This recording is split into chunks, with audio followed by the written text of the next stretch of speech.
this. So many of you are aware that eukaryotes have a nucleus and prokaryotes don't. A few people are a little bit confused, but we'll get it all straightened out. What would have to be different about protein synthesis in prokaryotes and eukaryotes? Having to go through the cell wall because there isn't one. mRNA would have to be different in a prokaryote. The copying of the DNA, I don't know. They have a nucleus, I don't know. They would have no DNA because they have no nucleus, and that's where the DNA lives, the cytoplasm. It has more amino acids. I don't know of any differences. They'd have to make different types of proteins than the ones that animals have to make to survive. Good point. It would have to be, more complex, and there would be a lot more amino acids. In eukaryotes, protein synthesis happens in the cytoplasm, but in prokaryotes it happens before transcription. They don't have to take DNA out through the pores. I don't know. There'd be no tRNA, the process going through the nucleus, the protein forms in the ribosomes. I don't know. Okay, that's fair. Other than just breaking through the protein cell wall of a bacteria, can you think of any other way to kill them? Oh, this is fun. I like the responses for this. Eliminating their DNA, hand sanitizer kills them, dry them out, make it unlivable, taking medication, giving them a mutation. If you poison them, maybe you can disintegrate them with a laser. A mutation in their proteins, take antibiotics, overheating, freezing, too much water, not enough water, nuke them. Maybe if you take a big ray gun, you could explode them. There are conditions in which you could kill them. A fever, I'm guessing that burning them or drowning them. Elevate your body temperature, burning or drowning. There's no other way to kill them. Send a little ninja through your pores. I don't know. Okay.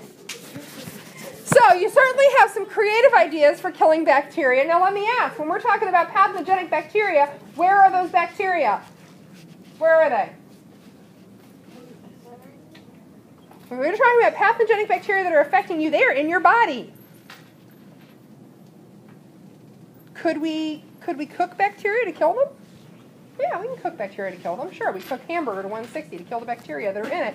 Has anybody here ever gotten a burn? I have a really nice scar right here because right after I told my husband Thanksgiving morning 2 years ago that the upper element for the stove wasn't working, I accidentally laid my hand right on the element and it was working. And I had a blister about that tall immediately because all the cells right there, you see the scar? Isn't that nice?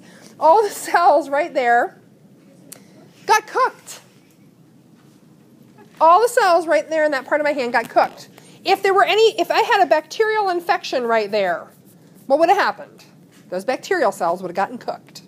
Now, I am currently fighting a little bit of an upper respiratory infection. I feel that familiar tickle in my lungs. I probably have some little bacterial colonies going in there. What happens if I cook the bacteria in my lungs? I die. I'll take the bacterial lung infection. Thank you very much.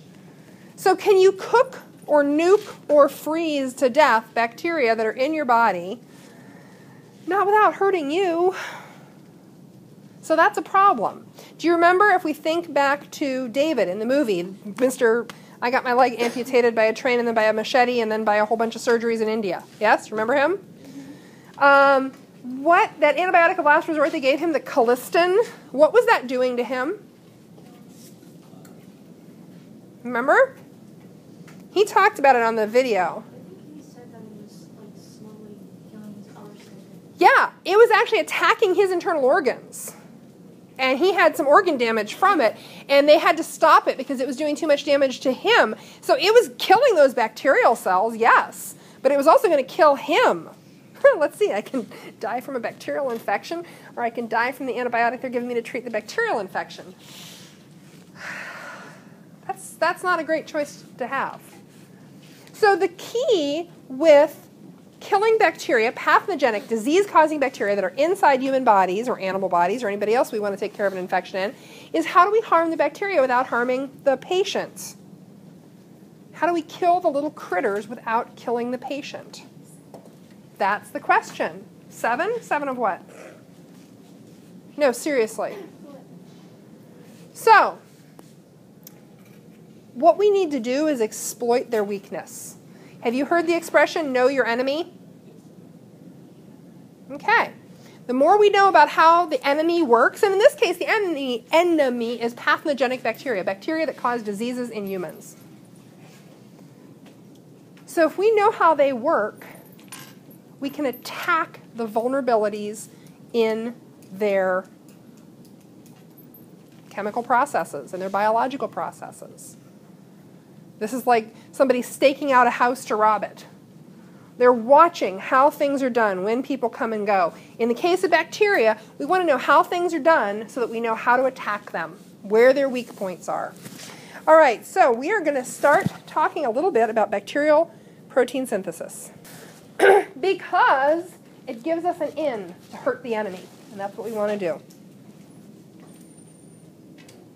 Now, you don't necessarily have to have that slide, but I want to kind of review. I want to go back to what we started talking about early. What do we know about bacteria? We know they're pretty simple. They are not glorious and complicated things like all of you. They're fairly simple. They have a little circular chunk of DNA. We haven't really shown that. When we've shown bacterial DNA, we've shown a little squiggle like this because it's easier. It's less often misunderstood. But in actuality, you can think of bacterial DNA as looking like a little hair tie or a little bracelet. It's actually circular, so the ends are connected. They only have one piece of DNA. They have a single piece of DNA. Now, how many pieces of DNA did we say you have in your cells? 23 from your mama, 23 from your papa. 46. You got 46 individual pieces of DNA because you have two parents. Bacteria have one parent, they have one piece of DNA, and it is circular. It is arranged in a little loop like this. They have some ribosomes, they have a cell wall. Sometimes there's an extra protein capsule around them that's helpful to protect them. And some of them have structures that help them, we call it locomote, move. So some of them have flagella, which are these long sort of whippy things that allow them to fly through the liquids. Some of them have cilia, and those are little tiny hair-like things they can move, and that'll move them through a liquid material. Some bacteria don't have any of those, and they just kind of have to float where the liquid goes. But they're not all that complicated. Not compared to something so glamorous as you, or a maple tree, or an earthworm, or a smallmouth bass, or a slug. All eukaryotes. And the prokaryotes are a lot simpler than that. This is one that you don't have to write down, but I want you to think this through with me. Do bacteria perform protein synthesis? Well, do they have ribosomes? Yes. What do ribosomes do? Make proteins. Do bacteria have proteins in their cells? Yes. So guess where those bacterial proteins are made? In the bacterial cells and the bacterial ribosomes. Yeah. So that's just kind of a, do they make protein? Yeah, of course they do. And all living things that we know of make protein. All living things we know of make protein. And depending on which video you saw yesterday, you may have learned that some proteins are structural, like the protein that makes up your hair, protein that makes up your fingernails or your skin or your muscles. And some proteins do stuff. Some proteins function in the body like enzymes. But bacteria have proteins, and they make them themselves. Look, I made it myself, says the bacteria after completing protein synthesis. No, because they don't have a mouth. Okay. This is what we've been talking about all week, protein synthesis in eukaryotes. So we've got our general steps. Yes, ma'am? So all week long we've been talking about protein synthesis in eukaryotes. That DNA unwinds. You saw that in your video yesterday. We make a little copy of a section in the form of mRNA. mRNA goes outside the nucleus. It goes to a ribosome. tRNA starts transporting. The little trucks start pulling up with amino acids. They come to the ribosome. The ribosome does all the work. As the mRNA feeds through it, it links those amino acids, forms a little polypeptide chain. What else could we call a polypeptide chain? A protein. And when the protein's done, it stops. And we said eukaryotes are things like you and maple trees and this nice ivy plants and earthworms and slugs and fireflies. All that.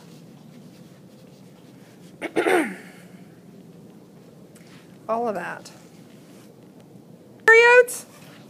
Which one? They can't leave the nucleus. There's no stinking nucleus. I'm a prokaryote. I don't have a stinking nucleus. There's no nucleus. That's at least one difference between prokaryotes and eukaryotes. So we know that there have to be some differences in the process. Do you think there might be other differences in the process? It's worth investigating. Something right off that you already know that they have in common. What do they have in common? Well, they are cells. What about their protein synthesis? So, our cells. What about their protein synthesis process? Do they both use DNA? Okay. DNA is that sort of base recipe. DNA codes for protein. And yes, I'm using the number 4 to shortcut this to make it fast. Do they both have ribosomes? Yeah. What do the ribosomes do in both cases? Build the protein.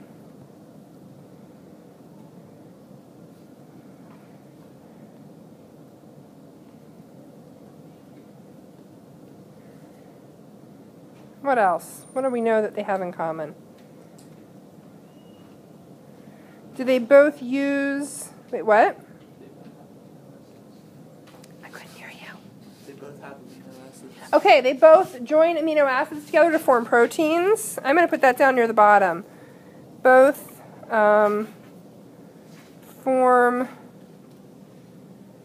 protein from amino acids. I'll just put AA. Form. Still terrible writing. Sorry about that. Let me see if I can fix that.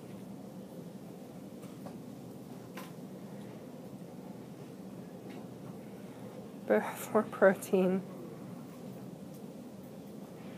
from amino acids. Okay. Now,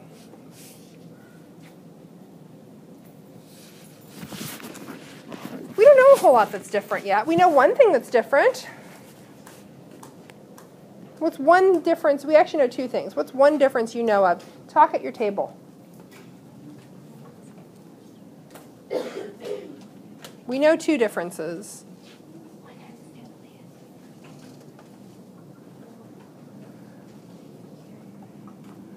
Good. Okay, so the eukaryotes, DNA is in nucleus. And I heard lots of people say that. In prokaryotes, there's no nucleus. Did anybody say anything about the ribosomes?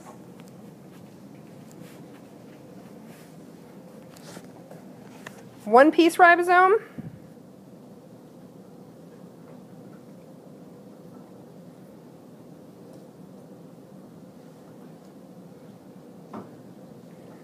One-piece ribosome versus two-piece.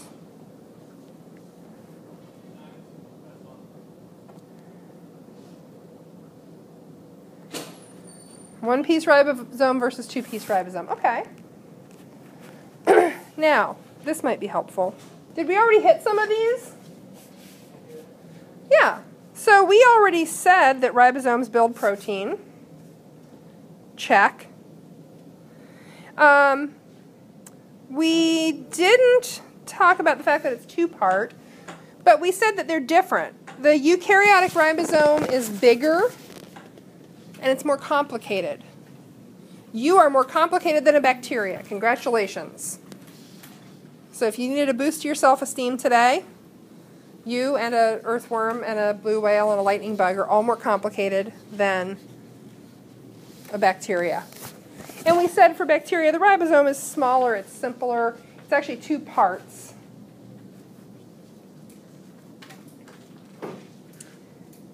Now here's a big difference, because you all said that there's a nucleus versus no nucleus. In you mRNA has to get out of the nucleus before anything can start. In prokaryotes, protein synthesis starts the minute the mRNA is copied. Protein syn starts as soon as mRNA is copied. Where over here we said mRNA has to leave, we'll just say nuke, and go to ribo. We're shortcutting. That's okay. mRNA has to leave the nucleus and go to the ribosome, so there's a delay there. In bacteria, they can do it a little bit faster, because the minute that the mRNA is copied, are you asking about this part? That's terrible, isn't it? Let me see what I can do. Because of the fact that we want to kill the bacteria without killing the patient, we try to exploit differences in the chemical processes. So they have that different kind of ribosome, that two-part ribosome. That's going to become important.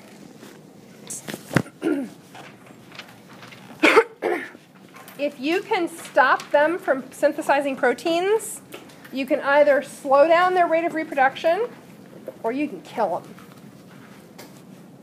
And there are enough differences chemically in the process between you and a bacteria that there are antibiotics that target their protein synthesis mechanism. So I found a fantastic visual. We'll get through this slide, and then it's the same video that was made for med students, and the second half of it shows a class of antibiotics and how they disrupt protein synthesis. So has anybody here ever seen, this is really kind of a big city thing. If you drive into a large city, you may see cars that have what's called a parking boot on the tire. Has anybody ever seen that? Okay. The other metaphor, I had a friend who in college rode his bike to college, and sometimes there were bike racks and sometimes there weren't, so he would just take a chain and run it through both wheels and then through the frame, which meant somebody could carry his bike off, but they couldn't drive his bike off because the wheels weren't going to turn. There was something locking them. The other thing is, has anybody ever seen a gun lock? It goes through the barrel and through the trigger, so you can't fire the weapon with the gun lock in place. Okay. So if you've seen one of those three things, the way that this one class of antibiotics works is going to be real familiar to you, because it works like a lock. But remember, your ribosomes are different. Your ribosomes are different. The chemical signals that tell your cells to produce proteins are different. So we can use things that target the chemistry and biology of the bacteria, but aren't going to damage your cells. And that's the goal. That's the goal. Does anybody here know the name of an antibiotic they've taken? Has anybody taken erythromycin? That's one. I have a penicillin allergy. Probably some of you do too. It's pretty common.